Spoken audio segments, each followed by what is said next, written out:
Okay, तो projectile motion बहुत ही tough topic है। मतलब मैं बहुत इजीली बोल रहा हूँ, जब आप लोग 11th में पहुंचोगे और जब ये टॉपिक देखोगे तो जितने भी लोग साथ वाले होंगे सब यही बोलेंगे, हाँ टॉपिक सच में टफ है, नो डाउट। पता है टफ क्यों बनता है? आपने नोटिस किया होगा कि बहुत सारा मोशन का कॉन्सेप्ट यूज हो रहा है। आपको हॉरिजॉन्टल मोशन भी यूज हो रही है, वर्टिकल मोशन भी यूज हो रही है, प्लस दोनों का लिंक यूज हो रहा है। तो स्टूडेंट का क्या है ना, हॉरिजॉन्टल मोशन ही ढंग से क्लियर नहीं है, वर्टिकल मोशन क्लियर नहीं है, तो डेफिनेटली प्रोजेक्टाइल में दिक्कत आएगी आएगी। और प्रोजेक्टाइल में बहुत सारी चीज मैंने खुद बोली कि लर्न होनी चाहिए। तो अगर लर्न नहीं है तो फिर दिक्कत आनी है, ऑब्वियसली आनी है। तो अगर कोई टॉपिक टफ है और उसको हमें थोड़ा सा इजी बनाना है, कि इजी कैसे कर सकते हैं, तो यार टॉपिक थोड़ा चेंज कर देंगे। टफ है तो है, मतलब हमें कुछ करके इजी बनाना पड़ेगा। तो जब आप टॉपिक तो चेंज नहीं कर सकते हो, मतलब आपको अपना लेवल इतना अप कर लेना है कि ये टफ चीज आपको नॉर्मल लगने लगे। सिर्फ यही एक तरीका है, और कोई तरीका नहीं है किसी भी टफ टॉपिक को टैकल करने का। एक ही तरीका है, आपको अपना लेवल इतना ऊपर कर देना है कि ये चीजें लगे कि अरे ये तो ऑब्वियस है, हाँ ये तो यही होता है, ऐसा ही होता है। ठीक है, तो मैं भी क्या है 10-15 मिनट पूरा रिवाइज कराता हूँ। ठीक है, पूरी चीजें रिवाइज कराता हूँ, आप लोग से पूछता जाऊंगा, तो रिकॉल करेंगे।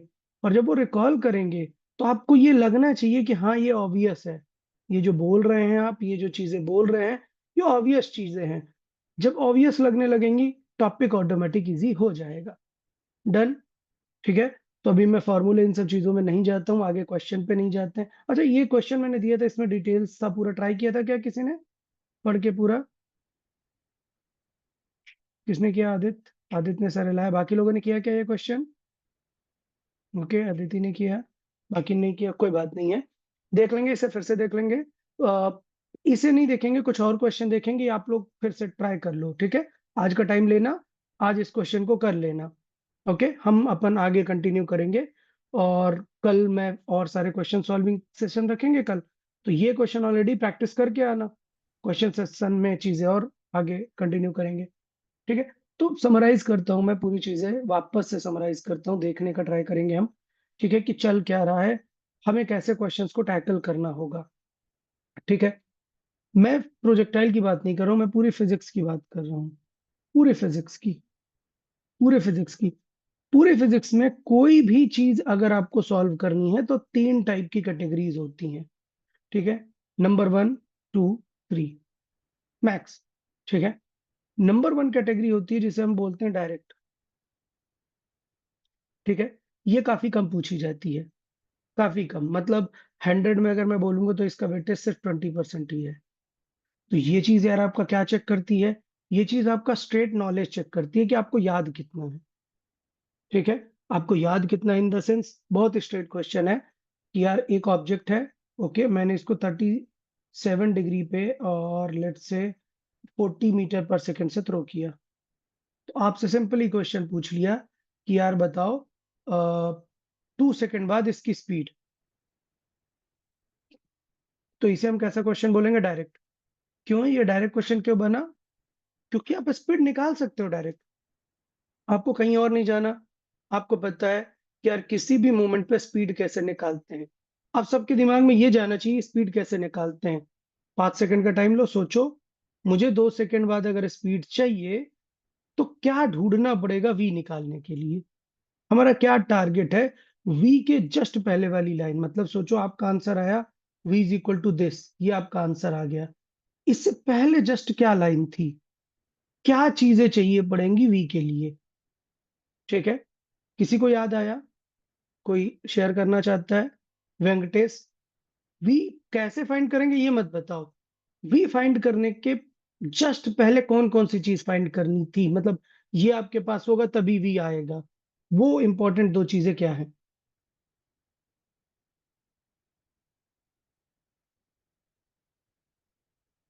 थॉट, कुछ भी थॉट दे। मतलब वी का आंसर तभी आएगा जब आपके पास वो 2 चीजें होंगी, तब वी का आंसर आएगा। शांति बोले।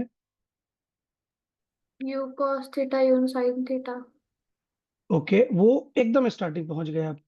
आपने एकदम स्टार्टिंग बता दिया कि यार यू एक्स होना चाहिए, यू वाई होना चाहिए, ठीक है, ये दो चीजें होनी चाहिए तो अपन आगे बढ़ेंगे।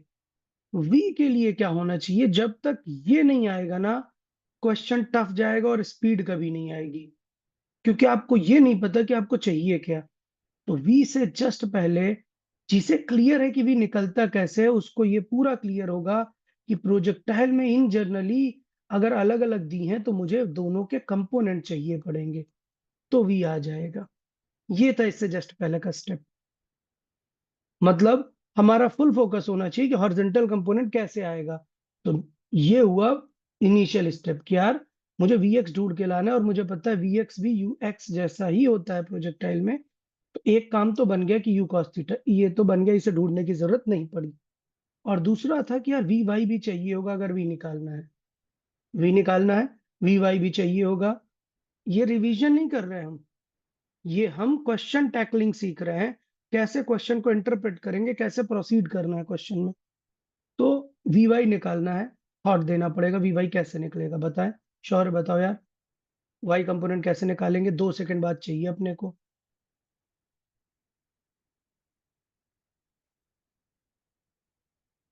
श्योर? कोई आइडिया लग रहा है? किसे लग रहा है बताए। ओके, शांति बोले। सर वी वाई ना, V Y, U sine theta minus G T. U sine theta minus G T.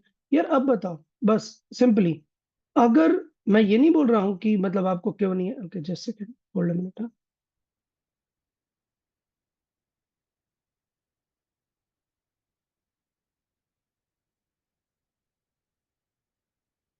Okay, मैं ये नहीं बोल रहा हूं कि आपको क्यों नहीं क्लिक हुआ, क्या वो है। डेफिनेटली ये पता था। श्योर पता था या नहीं? पक्का? ये पता चलने का ऐसा तो नहीं लग रहा कि कोई पता नहीं क्या चीज है, हमें नहीं पता, पता था। क्लिक नहीं कर रहा था क्वेश्चन के टाइम पे, इसलिए क्वेश्चन टफ बन गया। क्वेश्चन टफ नहीं है, टफ इसलिए बन गया क्योंकि आप उसके कंपोनेंट सोच ही नहीं पाए उस मोमेंट पे। तो फिर आप टाइम वेस्ट करने लग जाओगे, यार कैसे करना है, क्या करना है, और क्वेश्चन टफ हो जाएगा। तो क्वेश्चन टफ नहीं था, क्वेश्चन था कि आपको क्लिक नहीं किया कि उस टाइम पे क्या करना है। ये आएगा जब आप 2-3 बार थोड़ा सा थॉरो रीड देंगे और याद रखेंगे कि यार वी निकालना है अगर हमें, तो हमें वी के कंपोनेंट चाहिए पड़ेंगे। ठीक है, वी के कंपोनेंट अगर हमें चाहिए पड़ेंगे तो प्रॉपर चाहिए, वी एक्स चाहिए, वी वाई चाहिए, और वी वाई हम निकालते हैं वर्टिकल मोशन से, वी वाई निकालते हैं हम वर्टिकल मोशन से, जो कि होता है you minus G T. Vertical में स्पीड कैसे निकालते हैं? You minus G T. बस फर्क ये है कि अगर वाई कंपोनेंट निकाल रहे हो तो वाई वाला आपको कंपोनेंट लेना पड़ेगा, जो कि यू साइन थीटा होता है। डन? क्लियर? और टी की वैल्यू अपन रख देंगे तो आंसर आ जाएगा। तो इसे हम कहते हैं क्या? Direct questions. ऐसा नहीं है कि ये बहुत इजी होते हैं, ऐसा बिल्कुल नहीं है। बट पॉइंट ये है कि इनके लिए रिक्वायर्ड है आपको डायरेक्ट आइडिया। आपको पता होना चाहिए कि वो चीज कैसे सॉल्व होती है, कैसे उसे डायरेक्टली निकालते हैं। समझ आया डायरेक्ट क्वेश्चन? लेकिन इनकी फ्रीक्वेंसी बहुत कम होती है। मतलब अगर 100 क्वेश्चन सॉल्व करोगे ना तो 20 ही मिलेंगे डायरेक्ट वाले। लेकिन ये क्वेश्चन गलत बहुत होते हैं लोगों से। क्यों? क्योंकि ये क्वेश्चन आप सॉल्व ही कम कर रहे हो। आप बात मेरे समझ रहे हो? 100 क्वेश्चन सॉल्व किए, अगर इस कैटेगरी के क्वेश्चन ही आपने 20 ही सॉल्व किए क्योंकि अवेलेबल ही नहीं है, तो एग्जाम में चांस है कि गलत ज्यादा होगा। तो हमें चीजों को लेके केयरफुल रहना है कि जो क्वेश्चन कम है उनको माइंड में भी रखना है। तो आप नोटिस करोगे कि जब मैं नोट्स में कवर कराता हूँ ना, तो नोट्स में मैं ये डायरेक्ट चीजें ही पूरी लिखाता हूँ। जो चीजें आपको प्रैक्टिस शीट में कम मिलने वाली हैं, वो चीजें नोट्स से कवर की जाती हैं, कि जब भी आप नोट्स रीड करो वो डायरेक्ट वाली चीज एकदम क्लियर रहे। डन? आगे चलते हैं, थोड़ा सा मूव करते हैं। ये भी डायरेक्ट क्वेश्चन है, मैं बताऊंगा कि फॉर्म डायरेक्ट से कब चेंज होने वाला है। ओके, क्वेश्चन हमारा ये है कि फाइंड डेविएशन आफ्टर 1 सेकेंड। ठीक है, तो मैंने बताया कि हमें प्रीवियस स्टेप पता होना चाहिए तब काम बन पाएगा, नहीं तो नहीं। अगर आपके दिमाग में इमेज क्लियर नहीं है तो फिर आप सॉल्व नहीं कर पाओगे। तो डेविएशन मुझे पता होना चाहिए कि यार डेविएशन क्या होता है, कैसे निकालते हैं। थोड़ा सा पूछ लेते हैं यार, अदिति बताएं डेविएशन मतलब क्या चीज पूछना चाह रहे हैं आफ्टर 1 सेकेंड। टाइम तो पता चल गया कि 1 सेकंड बाद सॉल्व करना है, डेविएशन क्या है? Theta minus alpha. Theta minus alpha. ठीक है क्या ये थीटा क्या है, अल्फा क्या है?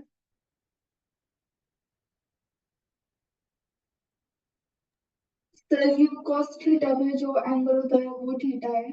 और ठीक है, यू cos थीटा में जो एंगल होता है वो थीटा है। इसे थोड़ा सा और क्लियर कर लेते हैं। प्रोजेक्टाइल जिस एंगल पे हॉरिजॉन्टल से थ्रो होता है वो होता है एंगल ऑफ प्रोजेक्शन, जिसे थीटा नेम दिया है हमने।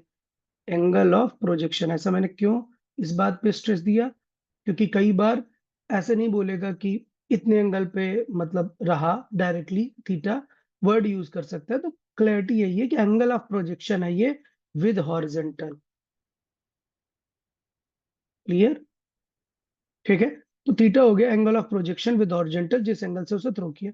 अल्फा क्या है दीदी? सर टॉप पे जो एंगल होता है वो अल्फा है।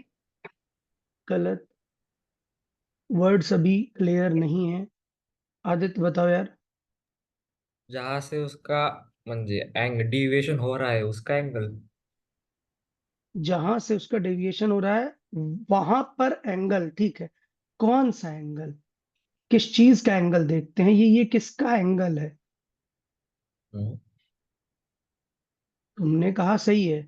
जहां पर हम डेविएशन देखने वाले वहां पर एंगल, किस चीज का एंगल? ये मतलब है क्या, किस चीज का एंगल की बात हो रही है?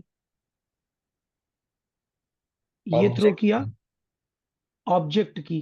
तो ऑब्जेक्ट का क्या एंगल, मतलब ऐसे ऑब्जेक्ट का एंगल होता है क्या कुछ?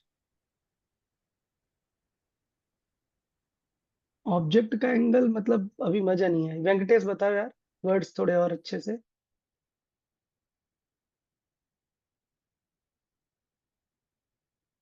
तो ये वो ऑब्जेक्ट का होगा उस जगह का एंगल, वो 1 सेकंड बाद। सेम वर्ड रिपीट कर दिया यार तुमने। उस ऑब्जेक्ट का एंगल 1 सेकंड बाद। अभी वर्ड्स नहीं है सही, मतलब फिर आप सोच नहीं पाओगे कि हम सॉल्व क्या कर रहे हैं। सही बताएं। सर tan अल्फा रिजल्टेंट और हॉरिजॉन्टल के बीच में का एंगल। रिजल्टेंट का और हॉरिजॉन्टल का एंगल। वेरी गुड, काफी सही है। ठीक है। ठीक है, tan अल्फा ये tan वाला एंगल है, बट किस चीज का एंगल निकाल रहे हो भाई, किस चीज का रिजल्ट देख रहे हो? ये कोई क्यों नहीं बोल रहा? किसका रिजल्ट देख रहे हैं?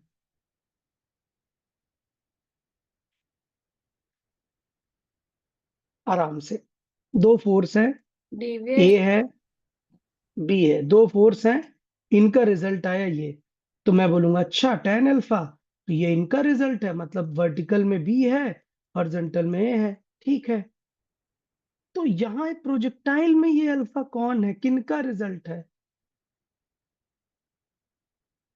किसका एंगल है? यहाँ पर तो ए फोर्स और बी फोर्स का एंगल है, तो मैंने बी बाई ए कर दिया। कुछ अब याद करो क्या करते हैं tan अल्फा में, किसका एंगल है ये? V by. उसकी वेलोसिटी का एंगल है यार। ठीक है। तो टर्मिनोलॉजीज क्लियर होनी चाहिए, तब हमें आइडिया लगेगा कि यार करना क्या है हमें, मतलब हमें क्या निकालना है। क्योंकि अगर आपने सिर्फ रटने का ट्राई किया कि यार बस लर्न कर लो, तो काम नहीं होगा। हमें थॉट देना पड़ेगा कि यार चल क्या रहा है, अपन क्या निकालना चाह रहे हैं। तो आइडिया था, क्वेश्चन फिर से मैं रिपीट करता हूँ, हमें चाहिए डेविएशन। मैं भी डायरेक्ट सेक्शन अप्रोच कर रहा हूँ कि deviation after 1 second. Okay. Deviation after 1 second हमें सॉल्व करना था। क्वेश्चन ये था। तो हमें क्या करना था, हमें पता था कि डेविएशन होता है कितना एंगल में चेंज आया। मतलब पहले 37 डिग्री था माइनस, अभी एग्जिस्टिंग एंगल ये पता होना चाहिए। Theta minus alpha is good, but ये पता होना चाहिए थीटा मतलब क्या चल रहा है, अल्फा मतलब क्या चल रहा है। तो ये जो अल्फा है ये आपको फाइंड करना पड़ेगा, और ये क्या है? एट दैट मोमेंट उसकी वेलोसिटी वेक्टर का एंगल। इसका मतलब ये एंगल है v का, हॉरिजॉन्टल के साथ, इसे अल्फा कहते हैं। और v के कंपोनेंट क्या होते हैं? v के कंपोनेंट होते हैं vx vy। इसका मतलब अगर आपको tan अल्फा निकालना होगा तो आपको क्या चाहिए? vy बाई vx चाहिए। क्लियर है? अभी फॉर्मूला भूलेगा तो नहीं कि अल्फा क्या है। अगर अल्फा क्लियर है कि वो वेलोसिटी वेक्टर्स का रिजल्टेंट है, तब आप निकाल पाओगे कि हाँ वेलोसिटी वेक्टर्स मतलब vy और vx की बात हो रही। दोनों निकालना हमने सीख लिया था, vy vx। कोई डाउट है उसमें? तो इसका मतलब ये क्वेश्चन भी घूम फिर के vy vx में आ गया। समझ आया मैं क्या बता रहा हूं? आइए डायरेक्ट क्वेश्चन। पहले आपसे v पूछा तो आपको ये करना पड़ा vx का स्क्वायर प्लस vy का स्क्वायर, तब भी निकालने पड़े दोनों को। इस बार वो एंगल जानना चाह रहा है तो इस बार आपको उनको डिवाइड करके अरेंज करना पड़ेगा। समझ आ गया? पक्का? तो क्लैरिटी है, मुझे लग रहा है इसमें कोई बड़ी बात नहीं है। ऑल ओके ना? कैसे डायरेक्ट क्वेश्चन अप्रोच होते हैं, फिर चेंज करते हैं। अब क्वेश्चन ने पूछा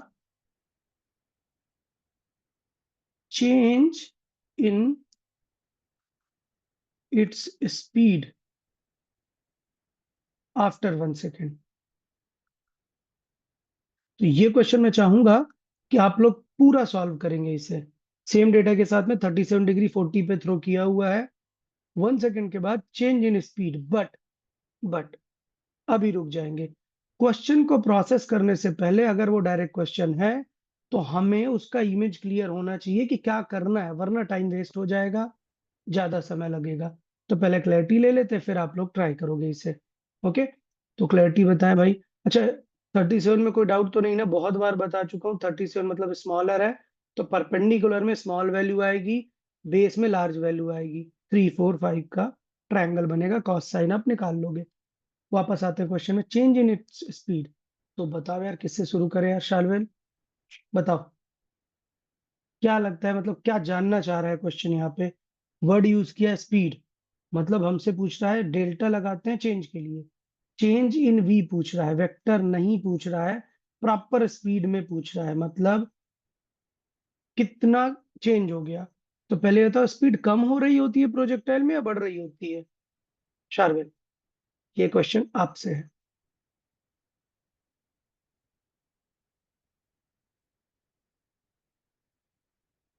कोई नहीं, शार्वेल अवेलेबल नहीं है। आयुष, शार्विल के फ्रेंड से पूछ लिया जाए। अरे आदित्य यार, आयुष नहीं, नाम दिख जाता है।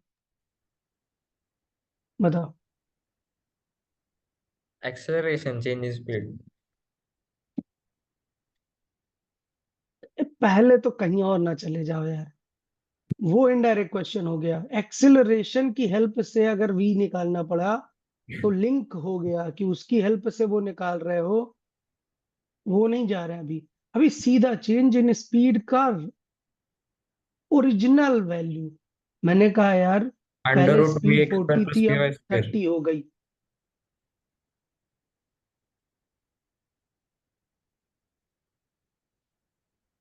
आराम से रुकते हैं पहले।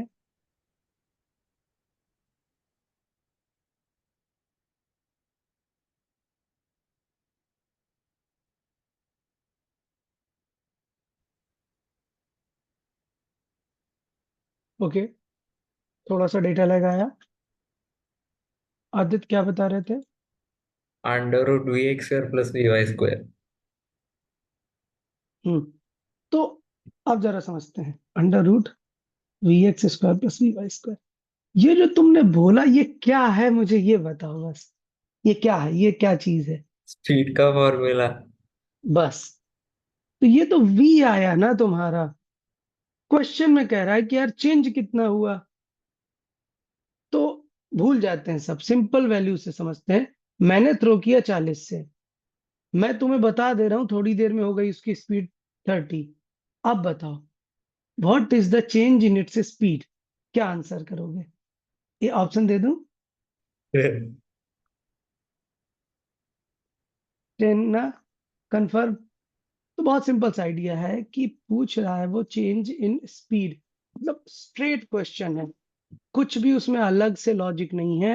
आइडिया ये है कि प्रॉपर इसकी v में u माइनस करना है। अब तुरंत दिमाग में जाना चाहिए, अच्छा v चाहिए होगा, इसका मतलब vx और vy है, ढूंढ के लाने हैं। आप समझ पा रहे हो मैं क्या समझा रहा हूं इतने टाइम से? क्वेश्चन को टैकल कैसे करना है, इसका फर्स्ट आइडिया क्लियर कर रहा हूं कि क्या फाइंड करना है, ये क्लैरिटी आपको चाहिए। रैंडमली सॉल्व करने का कोई मतलब नहीं होता। तो आपको फुल क्लैरिटी होनी चाहिए कि ठीक है, चेंज इन स्पीड पूछ रहा है, मतलब मुझे फाइनल स्पीड में इनिशियल स्पीड माइनस करनी पड़ेगी, तब काम बनेगा। ओके, मतलब फाइनल v चाहिए तो उसके लिए vx vy चाहिए होगा। ये फुल आइडिया है। डन? ठीक है। तो ठीक है, बाद में सॉल्व कर लेंगे। समझ गए, vx vy तो निकाल लोगे ना, बार बार वो मतलब हो जाएगा। अब थोड़ा सा बदलते हैं, वापस कुछ और समझते हैं। अभी इस बार पूछा है चेंज इन इट्स वेलोसिटी।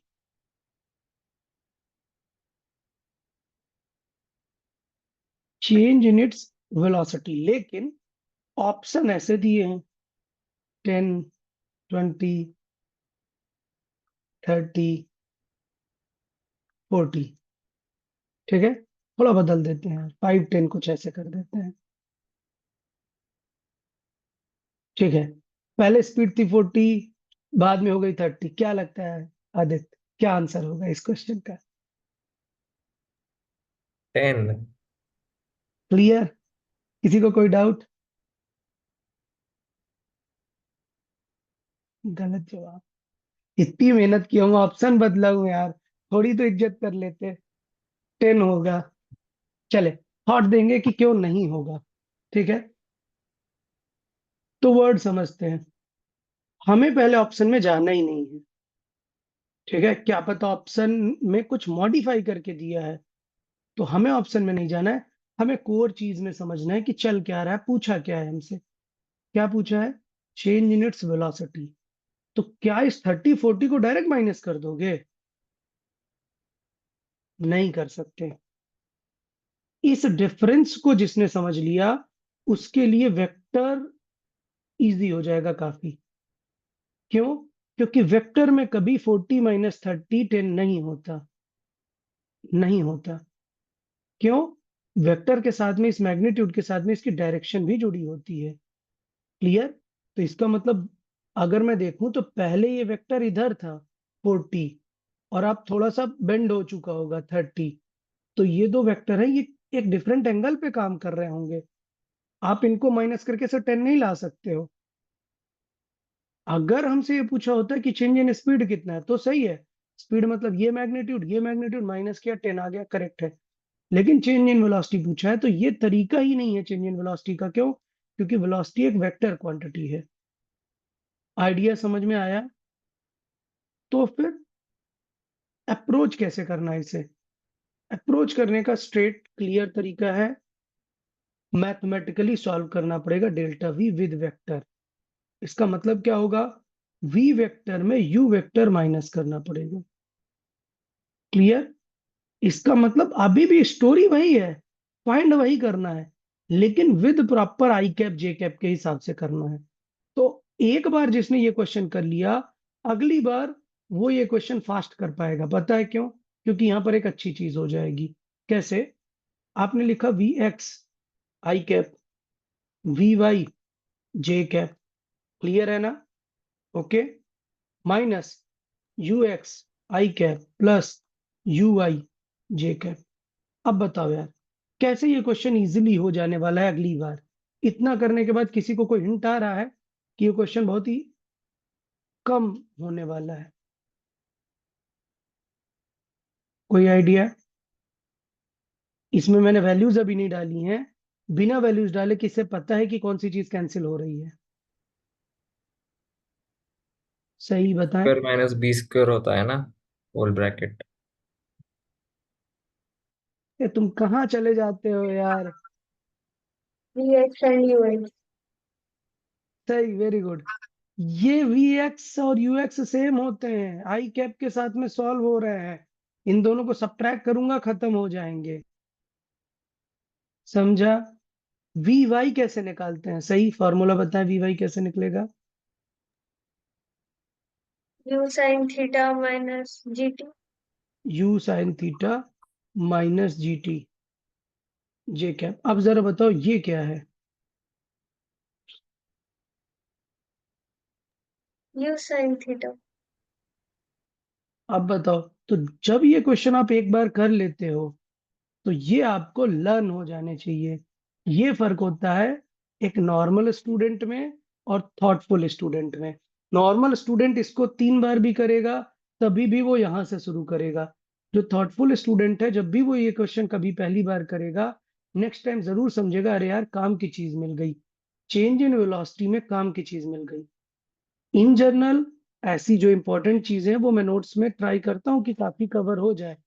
इसलिए नोट्स पढ़ने का बेनिफिट रहता है, क्योंकि जो जेनरिक चीजें हैं वो कवर हो जाती हैं काफी। बट ऐसा नहीं है कि मैंने 100% कवर की होंगी। तो जब आप ओवर द टाइम क्वेश्चन देखते हैं और आपको लगता है कि नहीं यार ये तो काम की चीज हो गई, एग्जाम में टाइम बचाएगा, आपको पता है कि यू साइन थीटा भी खत्म। मतलब सोचो, चेंज इन वेलोसिटी जब आप वेक्टर फॉर्म में देखोगे ना, तो सिर्फ जीटी का ही डिफरेंस आने वाला है जे कैप, और वो नेगेटिव आ रहा है माइनस। इसका मतलब वेलोसिटी कम हो जा रही है, डेफिनेटली ऑब्वियसली। समझ आया क्या? तो ये थॉट हो गया ये। तो ये जब आप पहली बार क्वेश्चन करेंगे, इसको समझेंगे, नेक्स्ट टाइम आपके लिए हेल्पफुल रहेगा, कम एफर्ट रहेगा। तो 30 - 40 करने का कुछ पॉइंट नहीं रहेगा। आपको 1 सेकेंड बाद बोला है, वैल्यू रख के निकाल लो, फर्क नहीं पड़ता कि 20 है 30 है कितना है, कुछ फर्क नहीं पड़ता। ओके। गड़बड़ पता है क्यों हुई है? गड़बड़ क्यों हुई है? इन वैल्यूज को देख के। क्योंकि ये वैल्यूज हमें स्ट्रेट दिख रही थी, तो हमें लग रहा था कि डायरेक्टली नंबर को माइनस कर दिया है, लेकिन नहीं, वेक्टर फॉर्म में माइनस किया। चलो अच्छा, लेट से कैंसिल भी नहीं होता। कैंसिल नहीं होता तो सब्ट्रैक्ट करके कुछ आंसर ऐसे आता ना, 20 आई कैप प्लस लेट से 30 जे कैप, ऐसे कुछ आता ना। तब आप चेंज इन स्पीड वेक्टर है, क्वेश्चन में आपसे चेंज इन वेलोसिटी पूछा है, लेकिन ऑप्शन में सिर्फ वैल्यूज दिया है, मतलब इसका मैग्नीट्यूड पूछा है। समझा? इन केस इस चैप्टर की बात नहीं कर रहा हूं, इस टॉपिक की नहीं, प्रोजेक्टाइल के अलावा कहीं पे पूछ लिया होता कि उसकी वेलोसिटी में, सपोज सर्कुलर मोशन चल रहा है, सर्कुलर मोशन में यहाँ पर वेलोसिटी वेक्टर इस तरफ होगा, यहाँ इस तरफ होगा, तब ट्रैक करना पड़ेगा। एक आई कैप की तरफ है, दूसरा जे कैप की तरफ है, तो माइनस होके आई जे दोनों रहेंगे ना। समझ आ रहा है क्या बता रहा हूं? तो इसका मतलब चेंज इन वेलोसिटी अगर वैल्यू में दी है, मतलब ये नहीं है कि यहाँ पर 20 था और यहाँ पर 20 था, आपने कहा चेंज इन वेलोसिटी 0 है, नहीं। आंसर है ये 20 आई कैप है, ये माइनस जे कैप है, तो मतलब ये होगा चेंज इन वेलोसिटी, 20√2 आंसर आएगा। ठीक है। तो पैटर्न समझ में आ रहा है डायरेक्ट क्वेश्चंस का? अभी मैंने पूरा स्ट्रेस वेलोसिटी रिलेटेड क्वेश्चंस पे दिया है, अभी मैंने अदर क्वेश्चंस की बातें नहीं की है। यहाँ तक पॉइंट समझ आ गया? ओके। बाकी प्रोजेक्टाइल में डायरेक्ट क्वेश्चन कैसे बन जाते हैं? स्ट्रेट बन जाते हैं कि यार बताओ यार हाइट कितनी अचीव करेगा ये। ठीक है, सिंपल है, फॉर्मूला लगा देना, एच का काम बन जाएगा। रेंज कितनी अचीव करेगा, काम बन जाएगा। इसकी पोजीशन क्या है आफ्टर 2 सेकेंड, पता है, यू cos θ into t। इसकी वाई डायरेक्शन में पोजीशन क्या है, पता है, कर लेंगे। ये था पूरा डायरेक्ट क्वेश्चन। बट ऐसे क्वेश्चन कम होते हैं लेकिन गलत ज्यादा होते हैं। ओके। क्यों? क्योंकि ज्यादा प्रैक्टिस इन क्वेश्चंस की हो नहीं पाती है, इसलिए मैंने इनको पहले थॉटफुल वे पे रखा। दूसरा होता है रिलेटेड। ये रिलेटेड वाले क्वेश्चंस क्या होते हैं ये समझो। इन क्वेश्चन का सिर्फ एक थंब रूल है, इक्वल ढूंढ के लेके आओ। अगर आप इक्वल नहीं लेके आ पाए ना, तो सब गड़बड़ हो जाने वाला है। इक्वल से हमारा मतलब क्या हुआ?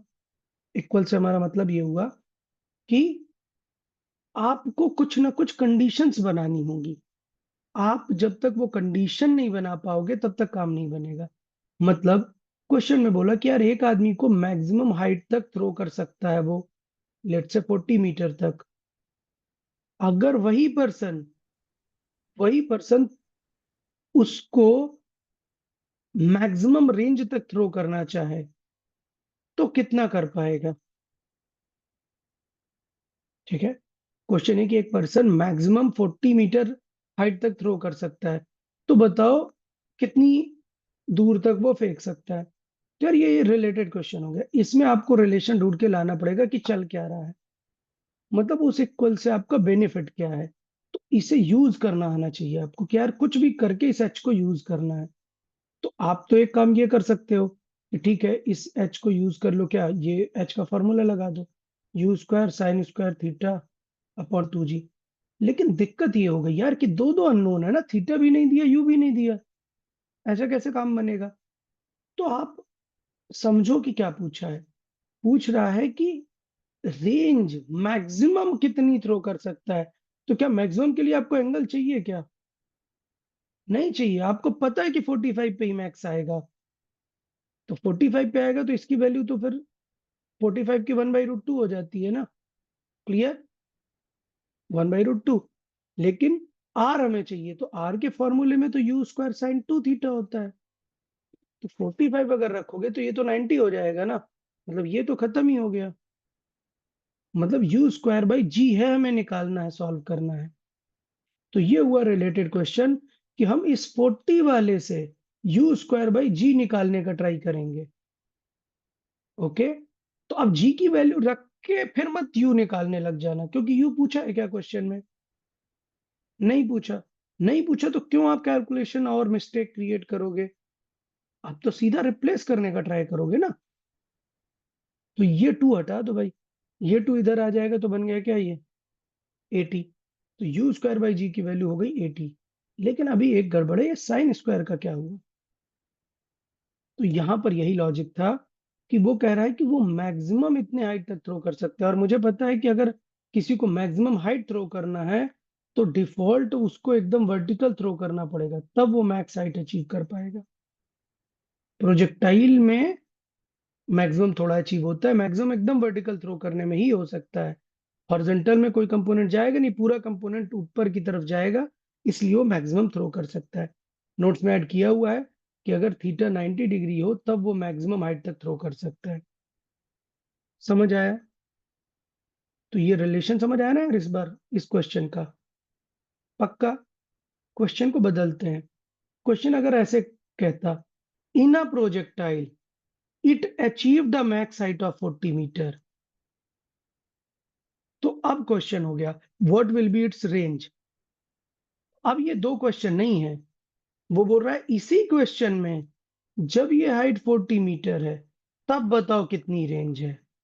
तो फिर वो मैक्स नहीं पूछ रहा है, इस बार आपको साइन ढूंढ के लेके आना पड़ेगा। ओके, समझ आ गया ये चीज कैसे वो करेंगे? तो इसका मतलब अभी ये सॉल्व नहीं हो पाएगा, क्यों? यू और साइन दो अननोन थोड़े सॉल्व कर पाओगे आप, तो कुछ ना कुछ उसे और देना पड़ेगा कि ये प्रोजेक्टाइल इधर किस स्पीड से थ्रो किया या किस एंगल पे थ्रो किया। तो मे भी आपके साथ ये हो सकता है कि 37 हटा दिया। ओके, तो चले क्वेश्चन को ट्राई कर लेते हैं। डन। क्वेश्चन ये है कि एक ऑब्जेक्ट को हमने किसी एंगल थीटा पे, हमें नहीं पता क्या, थ्रो किया 40 मीटर पर सेकंड से। हाँ सही पूछे। सर जो फर्स्ट क्वेश्चन था ना 40 मीटर का आर मैक्स निकालना था, उसमें ग्राउंड क्लियरेंस का कुछ भी मेंशन नहीं किया, तो हम direct R max upon 2 use कर सकते हैं। हाँ, क्योंकि उसमें सेम क्वेश्चन नहीं है, अलग अलग क्वेश्चन है, तो यूज कर सकते हैं। ग्राउंड क्लियरेंस वाला तब यूज होता है जब हमें रेंज मैक्स थ्रो करनी है और प्रॉपर बोलता है कि कुछ कमरे में कन्फाइंड है, या ग्राउंड क्लियरेंस वाला बात है। वो जो आर मैक्स बाई 2 आया वो इसी केस से ही आया है, हमने जो नोट्स में ऐड किया है वो इसी चीज को तो सॉल्व किया है ना।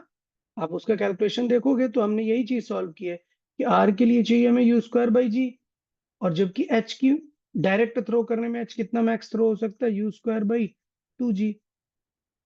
तो इसका मतलब आर बाई 2 जितना ही थ्रो कर सकते हो आप। ओके, तो आर कितना थ्रो कर सकते हो, H into 2।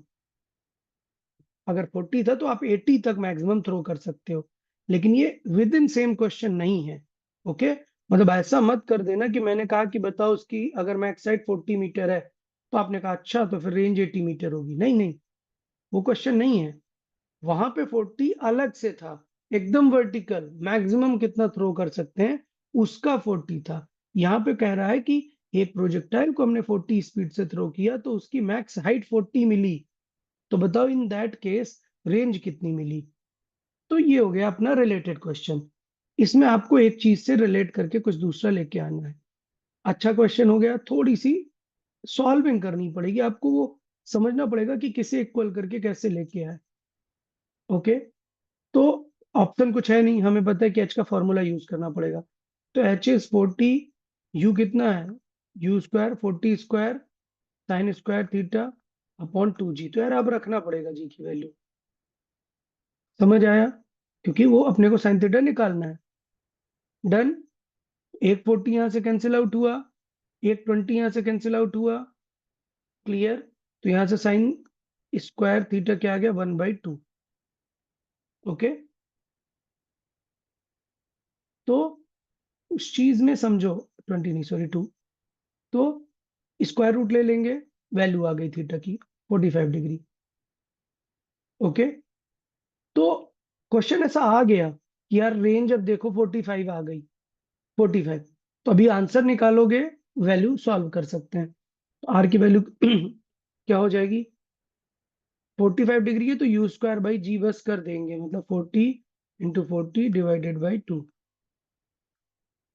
Clear, sorry g भी रहेगा, ठीक। तो अभी इस क्वेश्चन को बदल देते हैं थोड़ा सा, इस 40 की जगह वैल्यू कर देते हैं 30। अब सॉल्व करो यार आप लोग, जल्दी से निकालें। रेंज क्या होगी, क्वेश्चन बदल गया है, 30 से हमने थ्रो किया, ट्राई करें। क्वेश्चन क्लियर है, हमें चाहिए रेंज अगर उसकी मैक्स हाइट है 40 व्हेन थ्रोन विथ 30।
चले देखें कितने लोग का आंसर आ गया,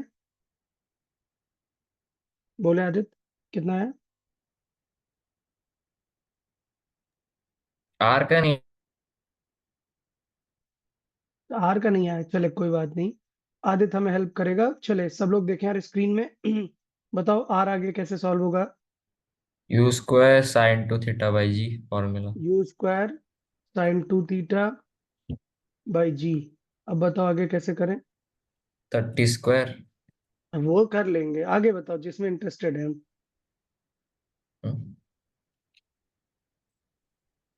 8 मतलब फ्रैक्शन का। आर निकालना है, फॉर्मूले में मैंने रख दी वैल्यू, कुछ पार्ट मिसिंग है, वो कहां से लेके आए।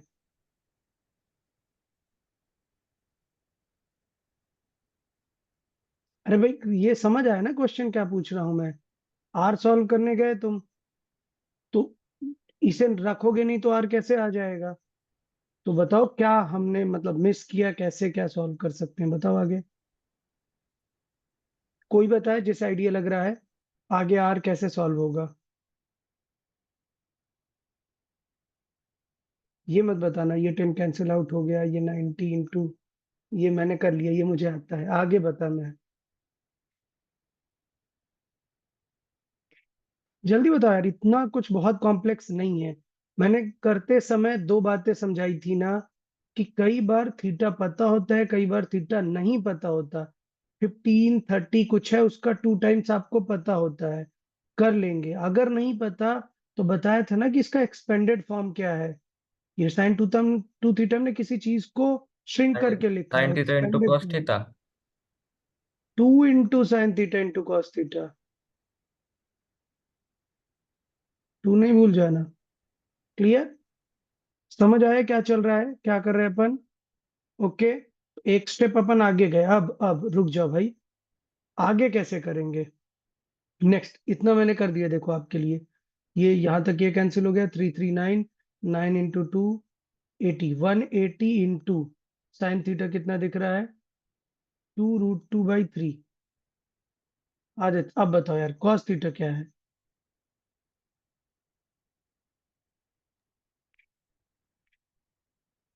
क्योंकि ऐसे पेन चलाने का कोई मतलब नहीं है जब तक आपको पता नहीं है करना कैसे है।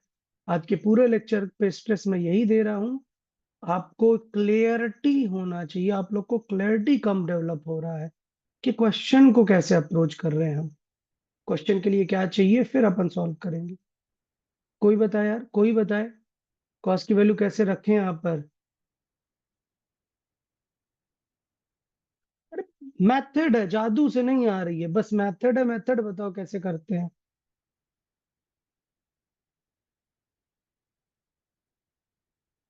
अदिति बताओ क्या मेथड है कॉस की वैल्यू निकालने के लिए? अब देखो आप लोग इतनी छोटी छोटी चीज को अगर क्विकली क्लिक नहीं करेगा तो क्या होगा, मतलब मुझे लगता है मैं कम से कम 10 से 15 बार बता चुका हूं कि यार ट्रिग्नोमेट्री की इतनी खास बात होती है, इतनी अच्छी बात होती है। और ये दिमाग में बहुत ज्यादा सेव कर लो कि अगर हमें कोई भी एक मिल गया, साइन कॉस टेन में से कोई भी एक मिल गया, तो बाकी सॉल्व करने का इजीएस्ट वे क्या है? अब कुछ याद आ रहा है? इजीएस्ट वे क्या है, सही बताए। Right angle triangle. Right angle triangle बना के, बस। और कोई उसमें बहुत बड़ा लॉजिक है ही नहीं। आपको तुरंत ट्रायंगल बनाना है, चेक करना है कि भाई साइन के लिए परपेंडिकुलर 8 है, डायगोनल 9 है, तो ये क्या हो जाएगा, √9² माइनस 8², मतलब √9² 81 माइनस 64। तो जो भी स्क्वायर रूट में आएगा वो वैल्यू वहां पर रख देंगे। समझ आ रहा है कि क्या बताना चाह रहे हैं? क्लियर? तो आपका पेन नहीं रुकना चाहिए कि अरे भाई अब कॉस कैसे आएगा। ये बेसिक्स में काउंट होते हैं, ये पूरे फिजिक्स में यूज होने वाली चीज है। आपके दिमाग को क्लैरिटी होना चाहिए कि आप फाइंड क्या कर रहे हो। आपको क्लैरिटी होनी चाहिए कि यार इस फॉर्मूले से मैं साइन लेके आने वाला हूं, और अगर साइन आ गया तो कॉस बाय डिफॉल्ट आ जाएगा, और अगर साइन और कॉस आ गए तो हमारा रेंज आ जाएगा। तो रिलेटेड क्वेश्चन में दोनों चीजें माइंड में चलनी चाहिए पैरेलली, कि क्या फाइंड कर रहे हो और उसे यूज करके काम बनेगा या नहीं बनेगा। समझ आया? तो इस क्वेश्चन को देख के हमारे दिमाग में क्या चलना चाहिए उसे समझ लेते हैं। जब क्वेश्चन में दिया था कि यार H40 है, तो आपका दिमाग तुरंत प्रोसेस करना चाहिए था कि H के फॉर्मूले में U और साइन होते हैं। U दिया है मतलब साइन निकल के आएगा यहां से, और R के फॉर्मूले में U भी होता है, साइन 2 होता है, तो मे बी क्वेश्चन फंस सकता है। लेकिन साइन और कॉस अलग अलग भी हो जाते हैं, तो हमें चाहिए साइन और कॉस। तो अगर साइन मिल गया तो कॉस तो मिल ही गया, मतलब ये क्वेश्चन सॉल्व कर सकते हो, टाइम इसमें दे सकते हो। अगर प्रोसेस क्लियर नहीं हुआ तो मत टैकल करो क्वेश्चन। क्यों? क्योंकि जब तुम्हें पता ही नहीं कि एंड में ये सॉल्व हो पाएगा या नहीं, तब तो टाइम वेस्ट कर दिया ना तुमने। समझ आया इनडायरेक्ट क्वेश्चन में दिक्कत? तुमने कुछ तो वैल्यू रखी, कुछ तो ट्राई किया, और फिर अंत में कंक्लूड ही नहीं कर पाए। तो कंक्लूजन माइंड में चल जाना चाहिए कि हाँ यार, इससे हमें ये सॉल्व होने वाला है, फिर काम बन जाएगा। समझ आया? पक्का? ये रिलेटेड क्वेश्चन इस तरीके से है। अभी क्वेश्चन थोड़ा सा और चेंज कर दिया, मतलब प्रोजेक्टाइल का पैटर्न बदल दिया पूरा। लेट से बोल दिया कि यार इस बार विदाउट ग्रेविटी मोशन हो रही है, ग्रेविटी बिल्कुल नहीं है, और अब हमने एक को 30 डिग्री पे 30 मीटर पर सेकंड से थ्रो किया है 30 डिग्री पे। बताओ इसकी मोशन कैसे होगी? अदिति बताए। 30 डिग्री पे 30 मीटर पर सेकंड से एक ऑब्जेक्ट को थ्रो किया है ग्रेविटी फ्री स्पेस में, इसकी मोशन क्या रहेगी? ऐसे प्रोजेक्टाइल हो जाएगी, नहीं होगी, कैसे जाएगा, क्या होगा? प्रोजेक्टाइल होगी। प्रोजेक्टाइल होगी। तो समझिए कि हमने यहाँ पर क्या मिस्टेक की। हमने मतलब एकदम वेरी फर्स्ट लेक्चर को इग्नोर कर दिया। प्रोजेक्टाइल का लेक्चर पूरा सॉल्व ही इस कंडीशन में हुआ था कि यार एक वेलोसिटी थी v इधर, वो जा रही थी। अगर इसको कोई डिस्टर्ब करने वाला ही नहीं है, कोई फोर्स या फिर वेलोसिटी को चेंज करने का काम होता है एक्सेलरेशन का, अगर कोई एक्सेलरेशन नहीं है तो ये क्यों चेंज होगी वेलोसिटी? वेलोसिटी तो चेंज एक्सेलरेशन की वजह से होती है ना। क्लियर? अगर v इस डायरेक्शन में है, हमने सेम डायरेक्शन में a लगा दिया, तो हमें दिख गया कि यार ये सेम डायरेक्शन में, मतलब ये सिर्फ वैल्यू बढ़ाएगा, डायरेक्शन नहीं बदल पाएगा। तो बताओ पाथ क्या होगा? प्रोजेक्टाइल हो जाएगा क्या? नहीं होगा प्रोजेक्टाइल, क्योंकि ये एक्सेलरेशन सिर्फ वैल्यू बढ़ाएगा, इसकी डायरेक्शन थोड़ा चेंज करेगा।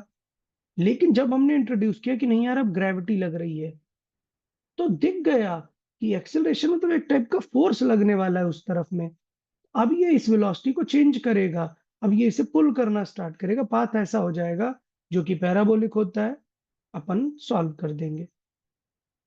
समझ आया क्या? ठीक। तो थोड़ा सा समझना है कि मतलब प्रोजेक्टाइल है नहीं है, किस तरीके से वो टैकल होगी, वो चीजों को भी हमें देखना है, उसमें उसमें आगे प्रोसेस करना है। अब बात आती है कि वेलोसिटी के बारे में। यार बताओ क्या हुआ इस क्वेश्चन में वेलोसिटीज का? तो पॉइंट ये कि किसी भी मोमेंट पे जी तो नहीं बदल रहा, जी तो ऐसे ही लग रहा है, पाथ ऐसे हो गया, तो मतलब वेलोसिटी का इस समय एंगल ये है उसकी वेलोसिटी v। मैं नेम देता हूं कि यार थ्रो उसे u से किया था। अब बताओ यार, सॉल्विंग वाइज बताओ।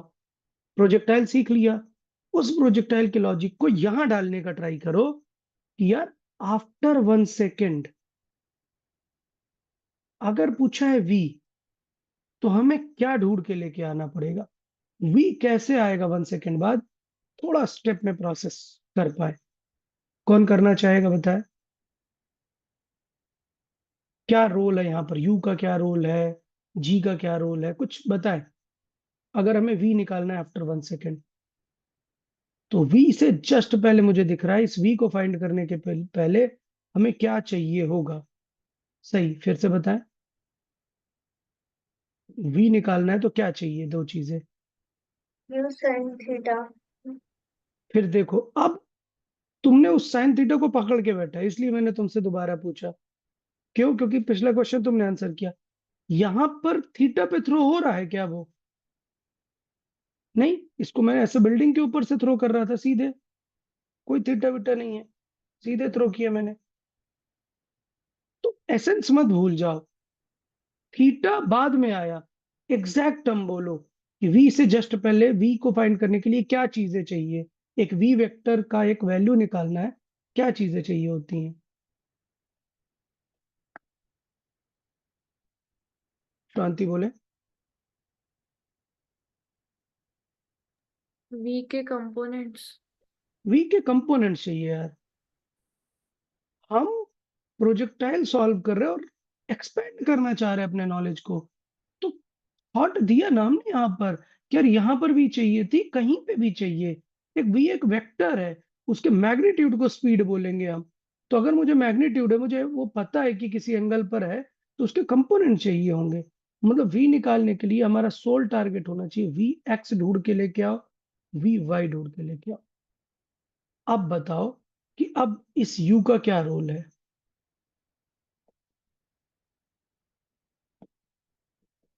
v अगर हमें चाहिए तो ये तो कंफर्म हो गया कि v के दो कंपोनेंट चाहिए। इधर की तरफ होगा vx और इधर की तरफ होगा vy। अब चलो बताओ vx और vy कैसे निकालेंगे। सही बताए, vx कैसे निकालेंगे। Equal to UX. ओके, और ux कैसे निकालेंगे।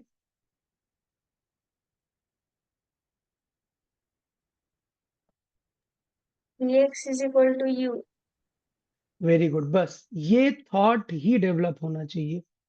ये थॉट डेवलप हुआ मतलब बस अब समझ में आना स्टार्ट हो गया है। समझ आ गया क्या बाकी लोग को भी कि भाई यहां नहीं एंगल पे थ्रो किया उसने। एंगल पे थ्रो करता तब तो भाई कंपोनेंट करते ना यार। अभी तो सीधे सीधे थ्रो किया तो ये खुद ही कंपोनेंट नहीं दिख रहा है, बिल्कुल सेल्फ स्ट्रेट जा रहा है, वही हॉरिजॉन्टल कंपोनेंट है। तो इससे एक और चीज क्लियर हुई कि वी वाई निकालने का तरीका तो हमें पता ही है, Q sine theta minus G T तो हमने याद किया है, बट एक्चुअली है यू का Y component minus G T. Actually जो वी वाई है वो v is equal to U minus G T से सॉल्व हो रहा है। क्लियर है, पक्का। तो अब बताएं ये यू वाई क्या है। सही, यू वाई इनिशियल थ्रो का वाई कंपोनेंट चाहिए होगा ना हमें, वो कैसे निकालेंगे।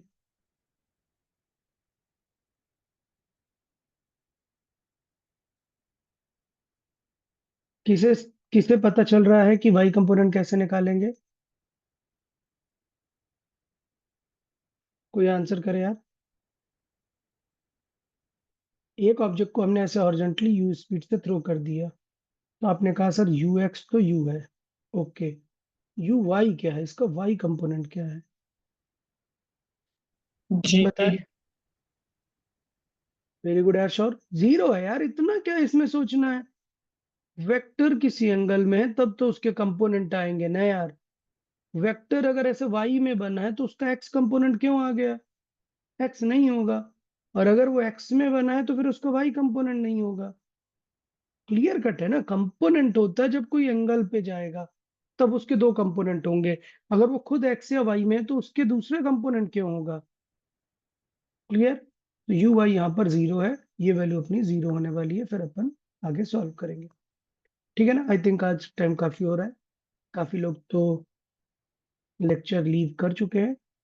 कोई बात नहीं, इस आइडिया को अपन आगे कंटिन्यू करेंगे, बट आज का मुझे लग रहा है थॉट थोड़ा समझ आया, चीजें कैसे करनी है। होमवर्क के लिए फिर से बोल रहा हूँ, जिन लोगों ने ये वाला क्वेश्चन नहीं किया है अब थोड़ा सा ट्राई करें, एक हेल्प मिलेगी कि डायरेक्ट क्वेश्चन कैसे करते हैं। ये पूरा क्वेश्चन डायरेक्ट क्वेश्चन पर बेस्ड है, तो सभी लोग इसको थोड़ा सा इस बार प्रैक्टिस कर लेंगे। ओके, चलिए फिर आज के लिए इतना रखते हैं। Bye bye everyone. Bye sir. Bye sir. Right.